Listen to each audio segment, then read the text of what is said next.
Welcome back to AI and Finance. Here's a number that should stop you in your tracks. 10% of humanity now uses AI weekly. That's 800 million people who've moved past curiosity and into habit. But here's what's interesting: most of those people are using free tools, often without really understanding what they're doing or whether they're getting good results. It's like everyone got handed a Swiss Army knife, but nobody included instructions on which blade does what. This month, Ethan Malik, a Wharton professor who's really become the AI industry's unofficial user manual, published his latest guide on how to actually use AI right now. Not someday, not when you're ready, right now. At the same time, OpenAI launched a browser where AI is the foundation, not a feature, and a Chinese startup dropped a humanoid robot for less than a MacBook Pro. Here's the thread connecting all of this: AI has moved from expensive experiment to everyday utility. The question isn't whether to engage with it anymore. The question is whether you're going to engage well or poorly. Today, we're talking about what separates AI users from AI practitioners and why that distinction will define competitive advantages in wealth management going forward. Headline one: the user manual nobody wrote. Recently, Ethan Malik, who I mentioned earlier, a Wharton professor who's become something of an AI industry's translator, published his latest guide to using AI. But here's what makes it different from the usual tech punditry. Malik doesn't take money from AI companies. He actually uses these tools in his daily work, and for the first time, he's writing with real data instead of hunches. OpenAI released a breakdown of what people actually use ChatGPT for, and turns out it's way less casual chat than you'd expect and far more information seeking and practical guidance. People are not asking AI to tell jokes, they're asking it to solve real problems. Malik's guide addresses something nobody wants to admit: AI companies are allergic to writing instruction manuals. You've got these extraordinarily powerful tools, millions of people using them, and basically zero official documentation about what works and what doesn't. So he breaks down the landscape. There are nine major AI families: Claude, ChatGPT, Gemini, Grok, plus the open weight models from China and Europe. Most other AI services, from Microsoft Copilot to Perplexity, are just interfaces to these underlying models. But here's where it gets interesting: each system now has multiple models within it. We've all seen chat models that answer quickly, agent models that can autonomously carry out complex multi step tasks, wizard models that handle extremely difficult academic problems.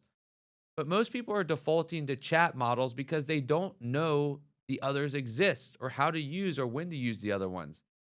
The difference in output quality is dramatic. Show a chat model a complex problem, and it answers off the top of its head.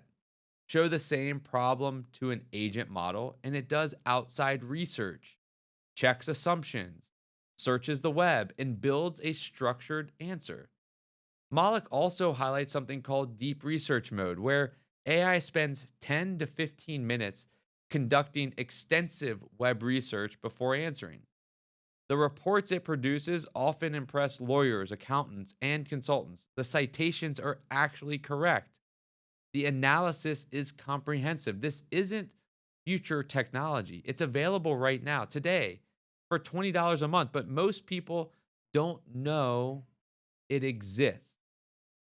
So, what does this mean for wealth managers? What's what does it mean and what is actually happening in our industry? I know advisors who discovered deep research mode and completely change how they prepare for client meetings or determining how to position a portfolio. Instead of spending an hour compiling information on market conditions, tax law changes, and sector performance, they ask the AI to research it and get back a comprehensive report with citations. But here's the deeper issue: our clients are using these tools as well. Maybe not well, maybe not efficiently, but they're using them. When someone's considering whether to convert their IRA to a Roth, they're not waiting for the annual review anymore. They're asking ChatGPT at 11 p.m. on a Tuesday. When they're worried about market volatility, they're getting immediate response from an AI that sounds confident and authoritative. The question is whether that AI has accurate information about their situation or whether it's making generalized assumptions that could be dangerously wrong. There's a profound competitive advantage available to us as advisors who understand how these systems actually work. Not because you need to become an AI expert, but because we need to know what our clients are hearing and where the gaps are. Think about it this way: if someone tells you they asked ChatGPT about their retirement strategy, do you know which model they used? Do you know whether it was a quick chat answer or a researched agent response? Do you know whether they provided it enough context about their actual situation? Most advisors are saying, oh, that's interesting, and moving on. Smart advisors, where we have an opportunity, are saying, show me what it told you, and let's evaluate that advice together.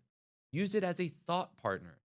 And that second approach positions all of us as someone who understands the tools our clients are using, who can help them interpret AI generated information, and someone who adds value beyond what they can get from a chatbot alone.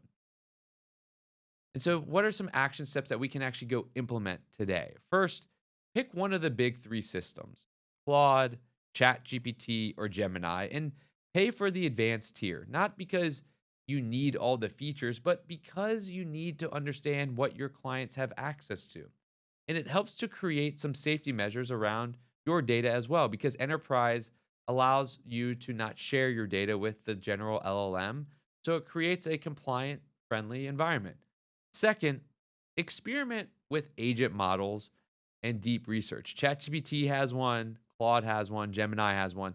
Pick a real client question, something you normally research manually, and see what the AI produces. Compare it to your own knowledge. Note where it's accurate and where it makes mistakes. And then finally, start documenting what works. When you find a prompt or an approach that produces genuinely useful results, save it, share it with your team, create a folder with all of these answers. The firms building advantage right now aren't keeping this knowledge siloed. They have figured out how to distribute it across the organization. Headline two: the browser wars round two. OpenAI has released ChatGPT Atlas, a web browser with ChatGPT built directly into the experience. Now, I know what you're thinking. Great, another browser. I already have Chrome. I don't need another one. But that's exactly the wrong way, in my opinion, to think about this. Atlas isn't trying to be a better Chrome. It's trying to replace the idea of Chrome. Here's the difference. When you open a web page in Atlas, there's a sidebar with ChatGPT that can see everything on your screen. It does seem scary, but it's not. It's the future of how we interact. It changes how we navigate. It changes how we operate within the new environment of AI, content accessibility, and the internet. This assistant within Atlas remembers what you looked at, understands context without you copying and pasting, and can take actions on your behalf. If you want to compare mortgage rates across 5 banks, add ingredients from a recipe to your cart, and schedule a dinner party, well, all you need to do is describe what you want, and Atlas handles the execution. Atlas has browser memories. It watches what you do online and remembers the context. Ask it, find all those retirement planning articles I read last week and summarize the key themes. And it can actually do that. This is the pattern. AI isn't being added to our tools, it's becoming the tool. And everything else is being rebuilt around it. And it is scary when things change, when paradigms shift. The initial mode of accessing that shift is scary for all of us. But the reality is that AI will change how we interact with content, the internet, and others over time. And so, what does it mean for us in wealth management if this is a paradigm shift across our whole culture? I'll tell you a story about a financial advisor I know. She spends roughly 2 hours every week gathering information for client reviews. She checks account performance across three systems, reviews recent market commentary, pulls up client notes from previous meetings, and compiles everything into a coherent narrative. In a world with Atlas, the 2 hour process becomes a 2 minute conversation with your browser. But the real shift isn't about saving time, though you will. It's about what becomes possible when the friction disappears. Think about all the things you would do for clients if they didn't take so much effort. Custom market analysis for each portfolio, proactive tax loss harvesting alerts, personalized content that actually reflects each individual client situation and questions. Most wealth managers know these things would add tremendous value, but the operational burden makes them impractical for all of us. There is a competitive dynamic here that's an easy miss. ChatGPT already has 800 million weekly users. If even 5% of them start using Atlas as their primary browser, we're talking about 40 million people who will encounter financial information, make investment decisions, and think about wealth management through an AI first interface. Where will they go for advice? To advisors who understand the interface or to advisors still operating like it's 2015? Again, it's a matter of going to where our clients are, not walling off what they're doing and having us do something different because that creates disconnect. We can all learn from what our clients are doing in all of those hours when they're not talking and meeting with us ourselves. So, how do we do this? How can we take action steps on this? Well, first, I would say download Atlas and spend 1 week using it for all of your research tasks. Not as an experiment, but actually use it. Pay attention to what feels different. It's currently available on your computer, but not on your mobile devices. But go and just see how it works and what you can garner from it. Second, I would identify your firm's three most time consuming administrative processes. These are your automation candidates. They don't need to be complex. In fact, simple and repetitive is perfect. But with these processes, identify what tools combined together could help you create your desired utopia of that process. What is the ultimate goal or feeling you want people to have when that process is complete? And then find the tools to help you navigate towards that. And finally, add this to your quarterly planning. What client service could we offer if the implementation took 10% of the current time? That question alone will reveal opportunities you've been trained to ignore. It's a matter of just looking at our business differently. AI is not a tool to bolt on. AI is an opportunity to rethink how we do the business that we do to better provide the value we desire to provide to others.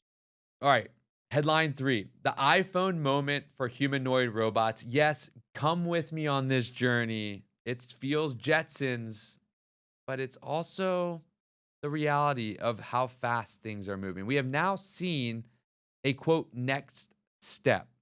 Recently, a Beijing based startup, Noetix Robotics, announced Boomy, a humanoid robot priced at $1,370.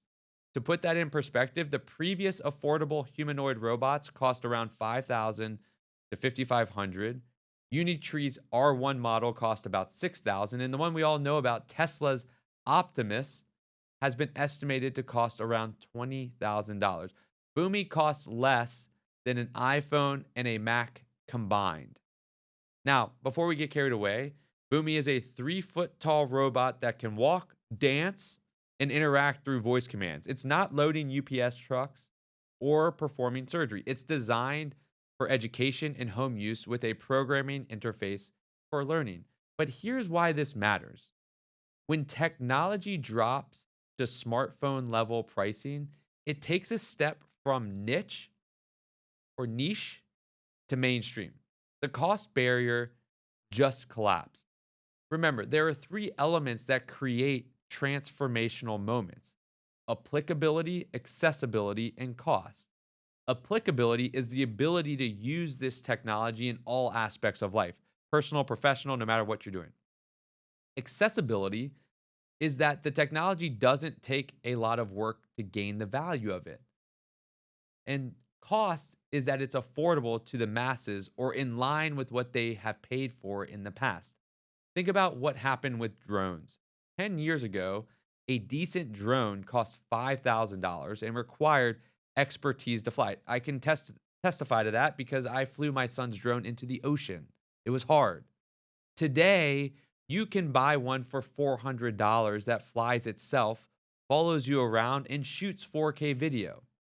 That price drop didn't just make drones cheaper, it created entire industries: real estate marketing, wedding photography, agricultural monitoring, search and rescue operations. None of those applications were practical at $5,000. All of them became viable at $400. Noetics is positioning Boomi for schools, homes, and research labs that were previously priced out of robots. This is how technologies begin to go mainstream, not through dramatic breakthroughs, but through relentless cost reduction, making it more accessible and allowing people to figure out how to make it more applicable in different situations. So, what does this mean for wealth managers? I want to think about this from two angles when we talk about this: investment opportunity and operational reality.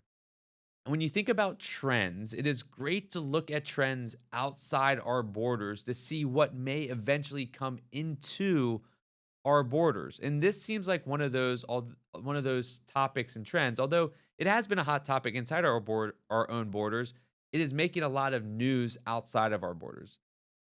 From an investment standpoint, we may be watching the birth of a new consumer category.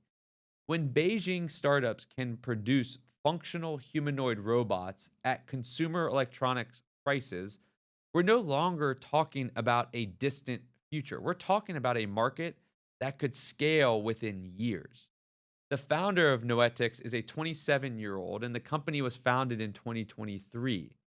This isn't a decades-long R&D project from a major corporation. It's a startup moving from concept to consumer product in 2 years. That velocity tells you something about where the technology actually is. But the operational angle is more subtle, and I think more important for us as advisors. Office work, in my mind, is about to change in ways we're only beginning to understand. And it's not next quarter, but absolutely within the next decade.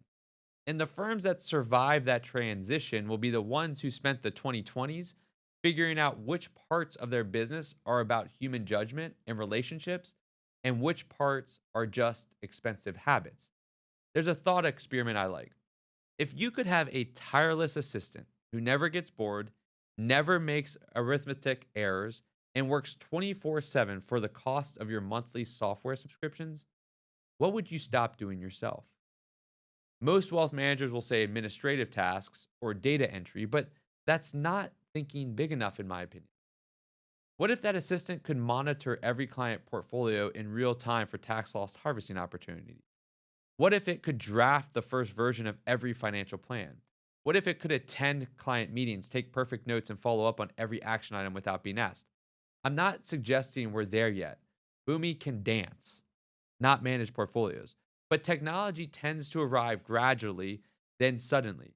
The gradual part is happening now. AI can help us with a lot of this. But think about if we had something physical, walking around the office, creating engaging conversations with others while executing on tasks that we do not want to do. It seems distant, but Boomi seems to make it more of a reality sooner than I thought just a couple of minutes ago. So, what can we do to start preparing ourselves for a world that is not only AI driven, but that now AI driven Advancements have led to robotic evolutions, opportunities. What can we do? Well, I would say first, let's just revisit what our technology budget is with a new question. What would we do differently if automation cost 70% less in 3 years? Don't make changes yet. Just think through the implications and make sure that you jot them down and you hold on to them and you review them in other future meetings. Second, identify the most tedious, repetitive tasks in your firm. Make an actual list. These are your automation candidates, and you want to be ready when the tools arrive. And you want to also answer the question, what do I want to be done specifically if the tool were available today? And finally, I would just say start paying attention to robotics and automation companies as investment themes. This isn't about picking the next Tesla, it's about understanding how capital is flowing and which sectors are preparing for automated operations. So here's what connects all three of these headlines. AI has moved from hype to habit. 800 million people are using it weekly, not because it's trendy, but because it's useful. The wealth managers who thrive won't be the ones who ignored this shift, hoping it would pass, and they won't be the ones who panicked and tried to do everything at once. They will be. The future proof advisor will be the one who understands that the real skill isn't knowing which buttons to push, it's building intuition about what these systems can and cannot do. It's being the advisor who can help clients interpret AI generated information. It's recognizing that the tools your clients are already using at home are reshaping their expectations of every professional relationship. And the good news, you don't need to become a technologist. You just need to be willing to experiment, to learn alongside your clients, and to position yourself as someone who understands the world that they're living in. From hype to habit, that's the story of AI in 2025. The question is whether we are all building the habits that matter. Till next month, stay well, be well, keep on exploring.